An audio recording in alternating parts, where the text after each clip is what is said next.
Complacidos de que hayan escuchado, que nuestra invitación haya tenido eco. Para nosotros es sumamente importante reflexionar en torno a lo que ha implicado la revisión de todas las expresiones organizativas en torno a lo que hemos llamado Agenda de Desarrollo de Pueblos Indígenas. Esta revisión es como un principio en que los abuelos siempre consideraban que para reconstruir o iniciar todo un proceso es importante voltear a ver atrás para entender el espíritu del quehacer de muchas organizaciones o expresiones, en este caso a nivel de pueblos indígenas, que se ha concretado en la Agenda de Desarrollo. Hoy día, Huaxapit Anil, creemos que es importante reflexionar también en torno a nuestros esfuerzos que hemos hecho desde nuestras organizaciones, porque entendemos que en estos tiempos en que nuestros abuelos le llaman Huayet, es un mes donde nos propicia de alguna manera revisar nuestro quehacer, hacer una pausa con la intención de revisar y entender nuestros esfuerzos para reimpulsarlo y lograr los objetivos que de alguna manera nuestras organizaciones se han planteado. Hoy por eso, y con ese ánimo, con ese espíritu janil, queremos trasladar a ustedes este esfuerzo que le hemos denominado Agenda de Desarrollo de Pueblos Indígenas. Sean entonces ustedes bienvenidos, bienvenidas a este gran evento. Muchas gracias.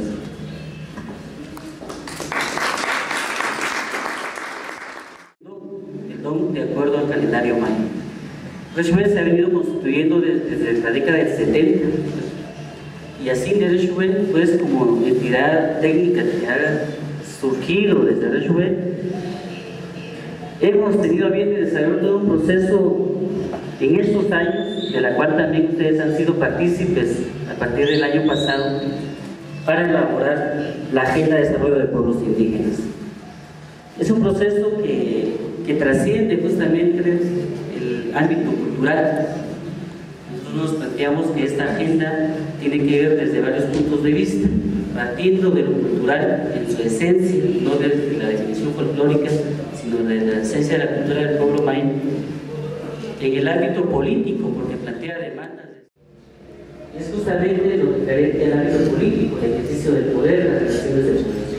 Entonces, cuestionábamos y decíamos, han existido y probablemente van a seguir existiendo demandas, documentos, iniciativas, políticas, planes, programas que surgen desde pueblos indígenas, intermediadas muchas veces por organizaciones no gubernamentales que se han presentado al gobierno en diferentes momentos de la historia, pero que el gobierno y el Estado pues, han sido casos comunes. Entonces decíamos que es necesario, importante y postergable retomar esos elementos, obligar de nueva cuenta al Estado a asumirlos, porque quizás o se le olvida o se hace de olvidadizo, pero que como que hay que seguir insistiendo, ¿verdad? Para que el Estado finalmente asuma ese compromiso que constitucionalmente le obliga. Aparte de esto, pues ya sabemos que hay instrumentos internacionales que también vienen, pero que también nosotros queremos trascender a este esfuerzo y trasladarlo hacia la forma de vida del pueblo, hacia la forma de convivencia de las organizaciones, entre comunidades, entre municipios. Decía al inicio de mi intervención de que Reshue pues, es un colectivo de comuneles de Ajunanel, y que la forma de vida, de convivencia, pues hemos ido tratando de recuperar esos elementos que los abuelos nos han enseñado, que han dejado y que de pronto en el paso del tiempo hemos ido olvidando. Y eso es fundamentalmente tres principios que se practican desde el ser ajcomonel: el ser limpio, el ser responsable y el ser puntual. Cuando uno es ajcomonel y quiere recibir justamente un don, sea contador del tiempo, sea comadrona, sea curandero, tiene que estar uno completamente dispuesto a aceptar eso. No se puede aceptar ni a medias tintas, ni sí ni entre no, y para eso es necesario despojarse de todos los prejuicios, recuperar la identidad, recuperar la identidad tal cual es y no una identidad que nos conviene en un momento y nos conviene en otro momento. Cuando uno va a ofrendar, también uno tiene que limpiar el lugar donde se hace la ofrenda. Si no, uno interfiere entre las energías que ahí se han dejado. Entonces, ¿cómo nosotros lo vivimos? ¿Cómo nosotros al emprender procesos, al emprender caminos también somos limpios? Es decir, quitarnos todos esos prejuicios que han sido el factor fundamental que ha detenido el avance del desarrollo de los pueblos indígenas. Todos los procesos que inician bien, pero no terminan bien, lamentablemente, porque en el camino, en el andar, justamente nos encontramos con esos prejuicios, porque no somos limpios todavía, nos cuesta justamente el vivir este principio. Somos la Asociación Maya Achí para el Desarrollo Comunitario Adecomaya de Rabinal-Bajo Verapaz. La señora Zoila García, de Asociación Educativa de Desarrollo Maya Chortí, ACDEMACH, de Jocotán, Chiquimula. La señora Gloria Núñez de Silva, de la Organización Afroamérica 21 de Livingston y Zavala. El señor Valeriano Quiché, representante del Consejo de Comunel a nivel nacional. El señor Ramiro Yalibá, que es el alcalde indígena de Balbatzul, Alta Verapaz. El señor Rigoberto Quemechay, del Departamento de Investigaciones Económicas y Sociales del PUNOC. El señor Freddy Mauricio Too, de la Asociación NIMI de Totonicapán. El señor Alonso Casia Paz, de la Gran Confederación de Guías Espirituales de Chimaltenango. El señor Abelino Pan Cacao, de Organizaciones Indígenas del Petén. El señor Benjamín Gico, de Organizaciones Indígenas del Petén también. El señor Andrés Tomás León, del Parlamento Canjobal de Huehuetenango. El señor Carlos Morán, de Acinti Renfue. La señorita Olivia Graciela Chen, de la Asociación Cana Icham de Cabón, Alta Verapaz. Hasta el momento ellos son quienes integran el Consejo de Dirección Política. Son 13 personas que también vienen relacionados con los ciclos calendarios. Estas personas pues tienen el compromiso de presentar la agenda a diferentes organizaciones en las regiones. Ahorita pues como parte del Consejo de Dirección Política de la región Occidente nos acompaña el señor Freddy Too, que está por allá, y el compadre aquí Valeriano Quiché, de los consejos de Acomonel, que está aquí adelante. No pudimos contar con la presencia del licenciado Rigoberto Quemechay porque se encuentra fuera de la ciudad, pero también él es parte de este consejo de dirección. Consejo de dirección, en primer momento, de espacios formales. Es decir, la discusión entre nosotros es bonito, es alegre. Las coordinaciones, los colectivos y bueno, los eventos públicos, etcétera. Pero es más alegre sentarse con aquellos que no nos quieren escuchar, ¿verdad? Entonces, y para eso, lógicamente no funcionan estos espacios informales que tenemos, sino necesariamente el plantear la necesidad de establecer un espacio formal. En el documento se habla sobre la posibilidad de construir una mesa de diálogo en más alto nivel. Bueno, esa es una forma, pero entonces ahí hay que definir. Otra virtud que tiene la agenda planteada es la armonización de las demandas que presentan las organizaciones y las comunidades, es decir, de los problemas más sentidos en el momento, con el proceso histórico y algo adicional, veía yo, con la normativa. La normativa vigente tanto nacional como internacional. Esto marca un aspecto bien fundamental que lo van a ver ustedes ya al leer el documento, y es que nos lleva otra vez a tener que entender esa característica explícita de cómo ha surgido el Estado, cómo se ha ido construyendo ese Estado, igual la norma. como un proceso totalmente ajeno a los pueblos indígenas, totalmente ajeno a las comunidades indígenas, y en el peor de los casos, impuesto. Es decir, es algo que va ahí a la fuerza.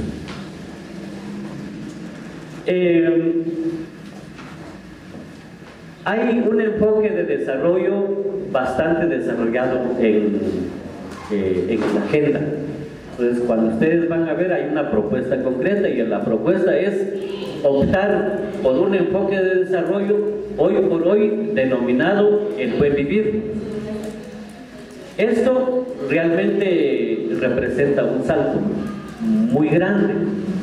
Es decir, en los años 80 las organizaciones indígenas se empezaba a definir una línea de trabajo, y apenas tibiamente se aborda el enfoque del etnodesarrollo. Y de ahí entonces que muchos de los programas, proyectos y actividades que se desarrollaron, se hablaba de la tecnología apropiada, o sea, que vienen de otros lados, lo traemos aquí y nosotros nos tenemos que acostumbrar a ello.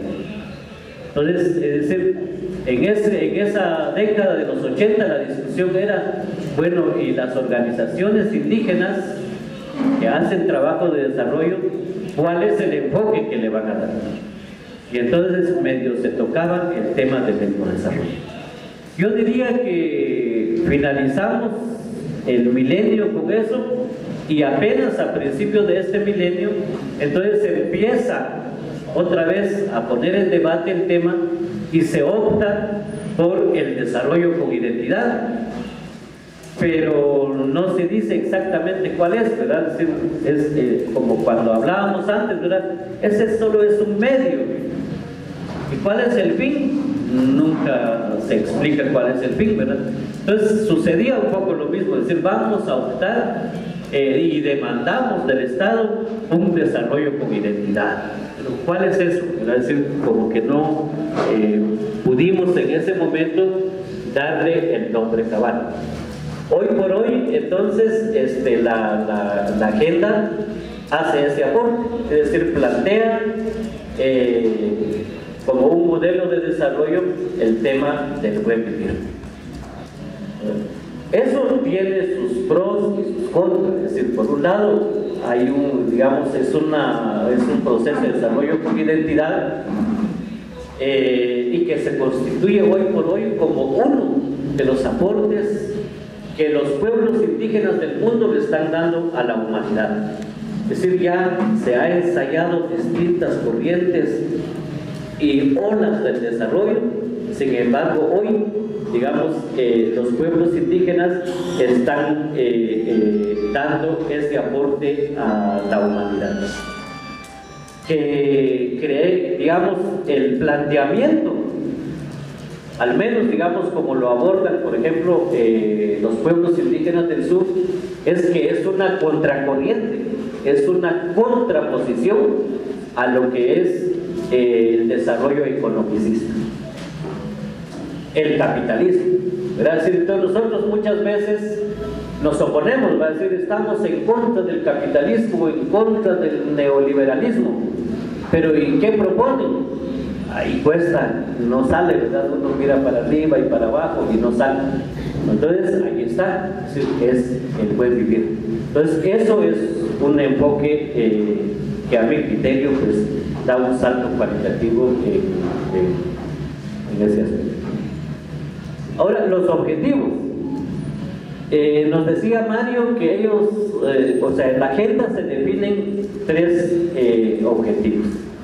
El primer objetivo, muy puntual, la construcción de un órgano político estratégico. Ahí hasta allá se nos presentaron quiénes están, cuántas personas hay.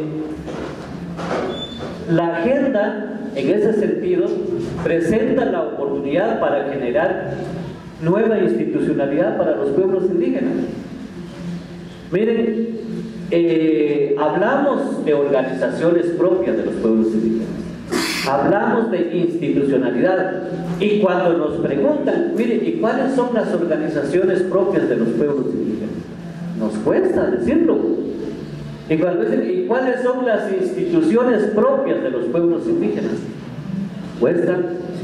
Y resulta que a veces hay acuerdos políticos nacionales que hasta establecen eso. Por ejemplo, el tema de la consulta, dice el tema de la consulta, de acuerdo a lo que dice el convenio 169, dice de preferencia a través de las instituciones propias. ¿Cuáles son esas instituciones propias? No hay. A veces nos dicen lo que más sobra en la población indígena son organizaciones, pero sí, pero cada uno tiene una función definida. Entonces, el tema de la institucionalidad de los pueblos indígenas no es algo que ya está predeterminado ni en el tiempo ni en el espacio, es decir, ya están cabales, no. Creo que tenemos todavía la tarea de ir generando institucionalidad propia de los pueblos indígenas permanentemente, gradual y progresivo, como queramos, pero sí hay que ir generando. Y entonces, el hecho de que hay una agenda y que hay tareas que desarrollar, pues lógicamente nos presenta esa posibilidad de generar una nueva institucionalidad, y yo esperaría que eso tiene que caminar, ¿verdad? Si algún día alguno de los cargadores que tenemos ahí se va a sentir cansado, ¿verdad? Siente que ya no se puede hacer nada, la gente no quiere nada, la gente no sabe qué es lo que quiere, bueno, simplemente hay que cambiarlo, ¿verdad? Y buscar otro cargador. Pero ya esa institucionalidad, eso ya tiene que caminar. En el objetivo número 2 se habla de que la agenda constituye un instrumento para la convergencia. Eso sí, definitivamente es un objetivo real, factible, ¿verdad? ¿Por qué? Porque resulta que, de acuerdo al pensamiento de los pueblos indígenas, solo podemos reunirnos si hay alguna razón para hacerlo. Más aún si hay un trabajo que hay que hacer. Entonces, cuando nos dicen a veces que ustedes no se unen, ¿y para qué nos vamos a unir?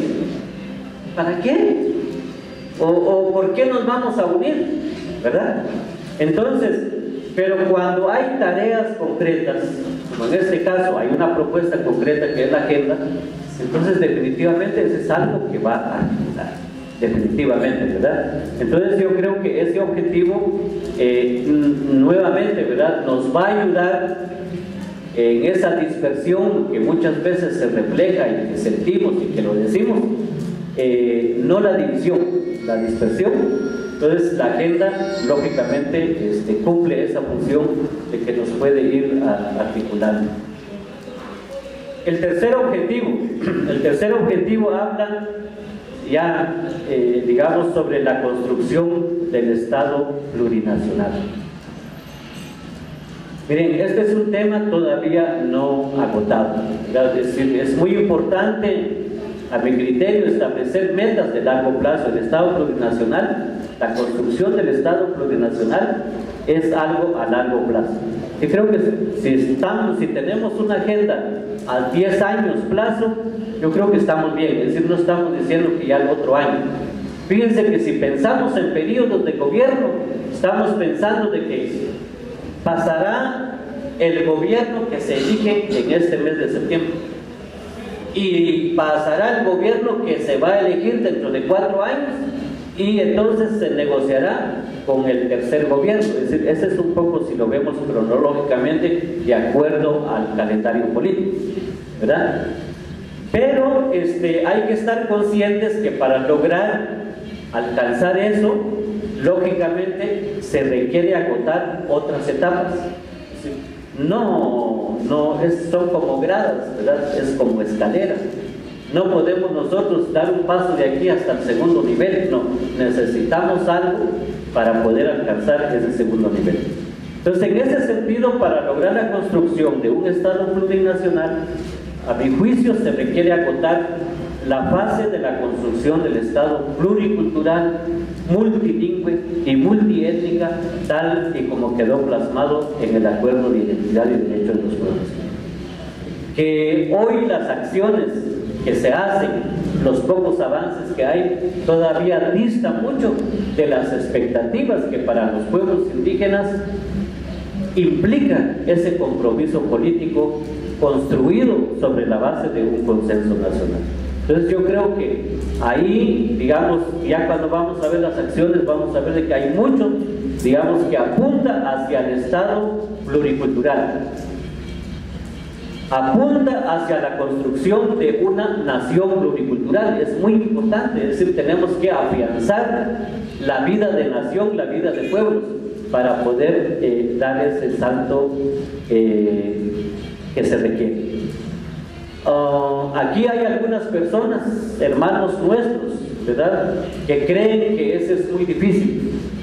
Es muy difícil en Guatemala pensar en la posibilidad de construir un Estado plurinacional, pero también hay hermanos que han avanzado bastante, también con planteamientos ya estratégicos y con acciones concretas que nos puede permitir también avanzar en ese aspecto.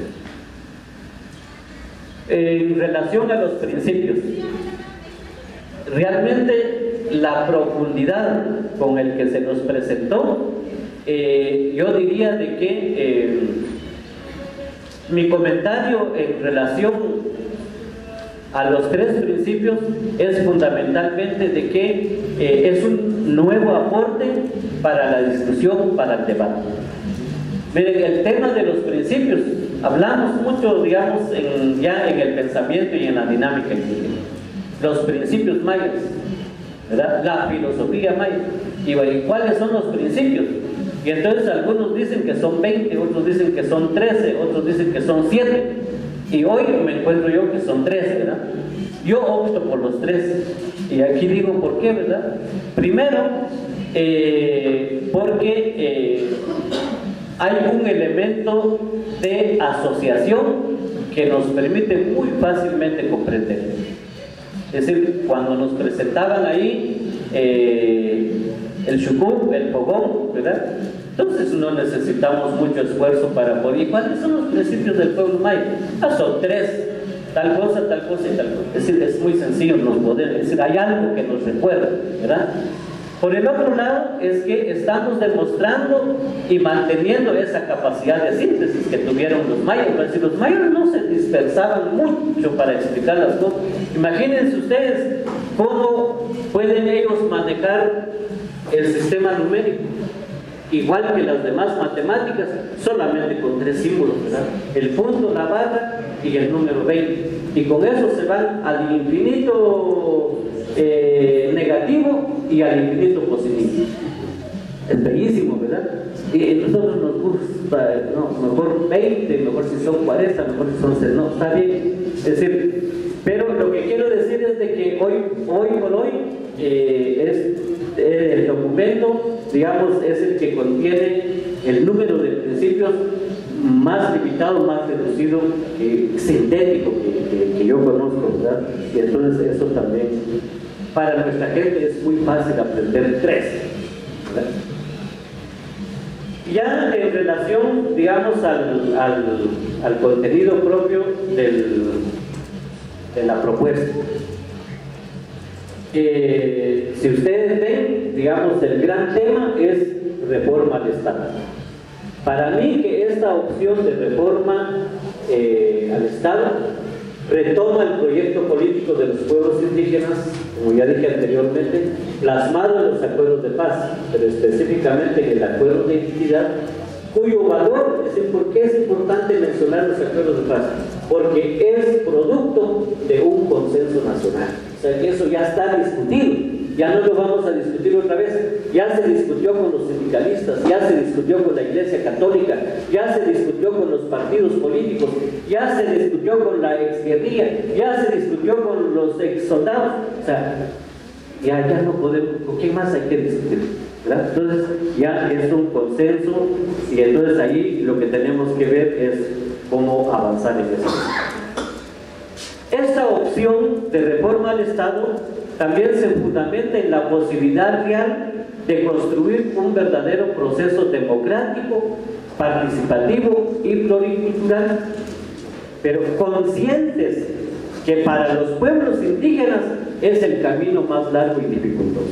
Y eso lo dijeron cuando se planteó eso en el acuerdo de identidad. Se jodieron, se equivocaron, eso nunca se va a lograr.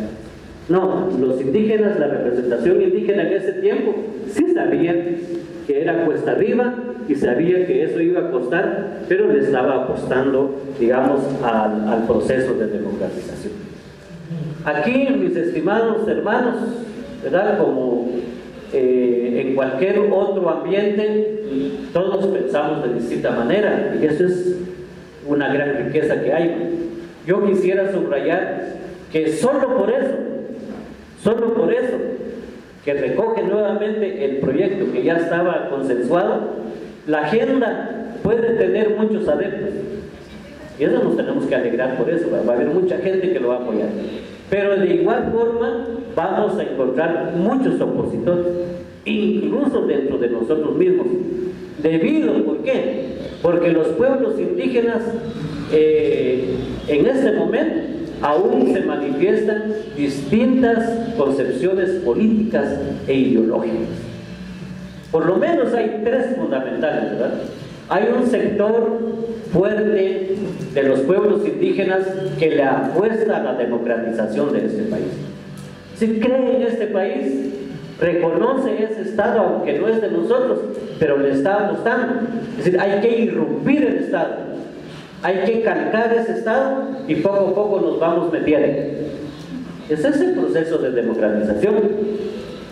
Pero también tenemos algunos hermanos que plantean la configuración de estados federados. ¿Se recuerdan? Eso no es nada nuevo. Es decir, en los años 70 aquí en Quetzaltenango hay un documento sobre eso. Se planteó, ¿para qué tanta discusión? Démosles independencia a las minorías, o sea, a la población latina, y nosotros hacemos nuestro estado, cada uno con su estado, y después creamos un estado federal. Eso también no está lejos. Es decir, aquí México es un país vecino y ellos se manejan, digamos, a través de estados federados. Bueno, y entonces hoy, por ejemplo, sus acciones y su orientación, hay organizaciones muy fuertes aquí en el occidente que ustedes conocen, que le apuestan a ocupar el espacio que tiene ocupado el Estado. Si el Estado, su responsabilidad es hacer salud en nuestras comunidades, afuera Estado, nosotros lo vamos a hacer. Si el Estado, su responsabilidad es hacer educación en nuestras comunidades, afuera Estado, nosotros vamos a hacer educación. Si el Estado es el responsable de impartir justicia, afuera Estado y nosotros hacemos justicia. Entonces, es decir, hay, no digo nombres porque ustedes los conocen, ¿verdad? Entonces, le están apostando, bueno, afuera Estado y nosotros lo vamos a hacer. Bueno, ese es, yo no digo si es bueno o malo, pero esa es una corriente en el con quienes vamos a tener que plantear. Y entonces, ¿qué nos van a decir ellos? No se vayan a asustar, porque lo que nos van a decir es, mire, ¿para qué vamos a estar hablando de Estado? Déjenlo ahí si eso no es de nosotros, ¿verdad? Y el de nosotros